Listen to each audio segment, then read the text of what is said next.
One of the things that we have been asked a lot about is the way we do our thermostat. So today we're going to show you step by step how to double up or safeguard yourself from a failed thermostat. Today we're going to be setting up two of those in parallel. One is the Bavarium Electronics V100, and we're going to back it up with the Hobbystat, also by Bavarium Electronics.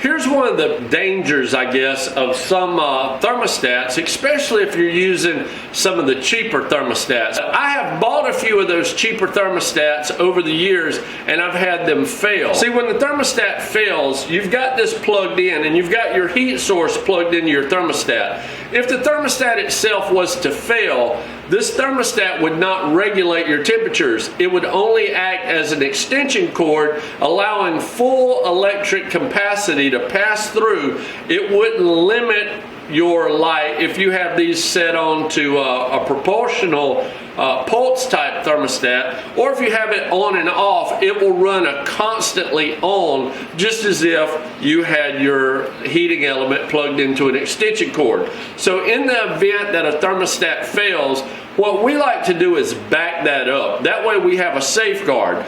The way we back our thermostats up is to use another thermostat. Now the logic behind it is simply this. When one thermostat fails, we have a second thermostat that's also running that will catch or cut off the power source to our heating elements in the event that the first thermostat fails. That way our animals don't overheat and we don't have a fire. So the first thing you want to do is determine what you're going to use for your heating element. Now, some people like under tank heating pads, some people like the radiant heat panels that are mounted up in the top. I'm a little old school in that I like light bulbs. Light bulbs do two things. Number one, they provide visibility for the animal. Number two, they provide heat. Now, we use two different light bulbs in our cages during the wintertime. In the daytime, we use these very low wattage bulbs, and there's nothing around that bulb to protect the snake from it because the wattage is only 25 watts. Those bulbs don't get hot enough to burn yourself. At night, we use a much hotter and a higher wattage bulb, and it's a black bulb that's designed to put off heat without any light. That way our animals get a day and night cycle.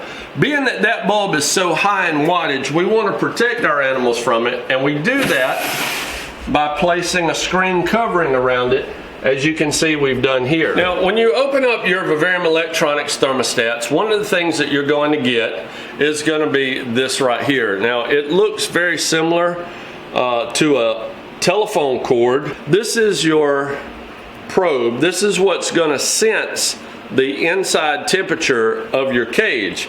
So, being we're running two of these, we're going to take the probe from the VE100 and the probe from the Hobbystat, and we're going to put them together because we want them both sensing the exact same temperature. Now, we've got both of these probes. We're going to put them together side by side like this. Now, we want these in our cage, and probe placement is one thing that, you know, a lot of people disagree on. The thing that I like to do, especially on these style of cages, is I like my probe to come in from the top of the cage and just kind of dangle. That way the snake moves around. If the snake brushes up against it, it doesn't pull my probes apart. They just sort of move out of the way, and they're just kind of dangling there, and they don't cause any damage that way. I don't have to worry about a snake laying on the probe and giving me a false reading because his body is blocking the heat and so forth. So I'll show you right here in this cage. I got to be careful because this is a blood python that absolutely hates me, and I swear he wants me dead. So I'm going to have to be careful sticking my arm in here. But nonetheless, here you can see that probe, both of them side by side, and then we've got them taped together. That way they stay together. So now previously we drilled a hole into the top of the cage big enough for both of our probes to go in. Right up here in the very top, we're going to feed these through one at a time. There we go. First probe is in. We're going to reach in here and pull it down. Now we don't want it all the way on the floor because we want it to be able to move out of the way if the snake crawls into it. Now we're going to go with our second probe right down beside the first one. Now we're going to go inside here and pull the second probe down. In order to keep them from falling through the cage, right where they go in at the top, I just like to tie a little knot there. And that just keeps, let's say it got hung up on the animal, that'll keep the probes from being pulled all the way down into the cage. Basically, we're just going to tie just a simple little knot, like so. And once again, that'll keep from our animal being able to pull the probes all the way in. So now we're going to feed them back through until we reach that knot. Now something else I like to do is kind of just braid this together like so. That keeps both of them together. And then we're just going to put a little piece of electrical tape right there in order to hold them in place. Alright, so our probes are in place, our light is in place, our guard is in place.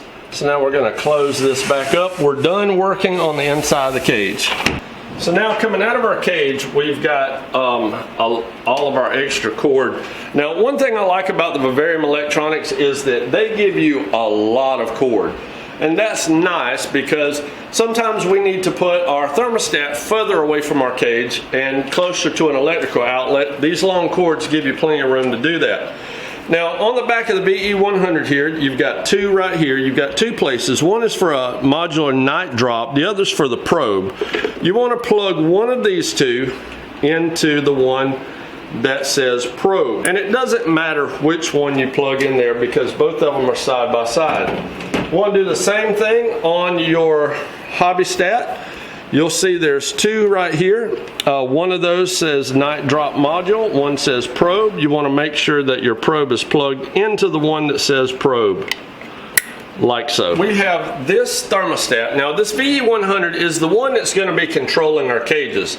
And on the back of this there's a plug-in, and it says on the back here, AC. Basically your heat source is going to plug in to this right here. So since our heat source is this light, we're going to plug the light cord into the back of this VE100 like so. Now it's the same if you were using a heating pad or a radiant heat panel. You're going to plug it in right there. Both of your thermostats are going to come with these power cords. This is the part where it gets confusing to a lot of people. They don't know which way they need to go or what. So I'm going to explain this to you in the best way that I know how.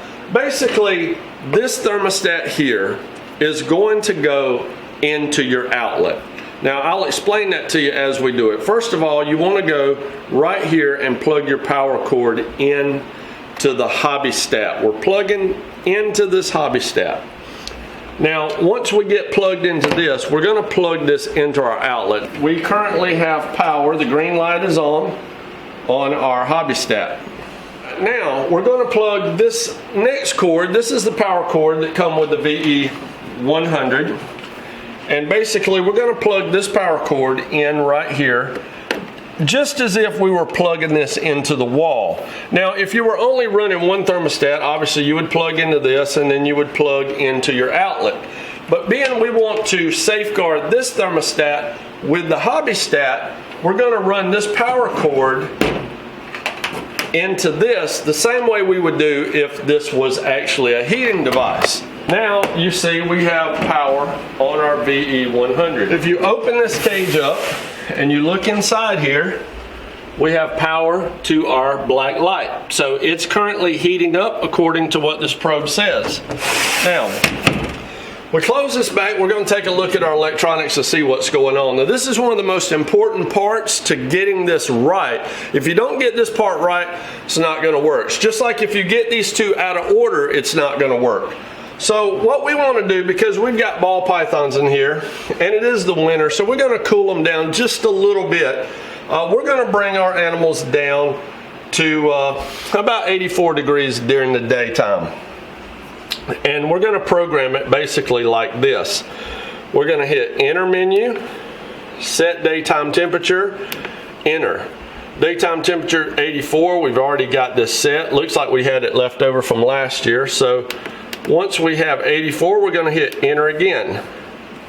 Then we're going to hit the plus to move to the next one, night drop amount. We're not using a night drop, so we're going to pass that.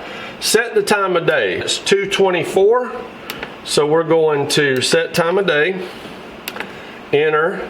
Hours 1, 2. We're going to go around to PM.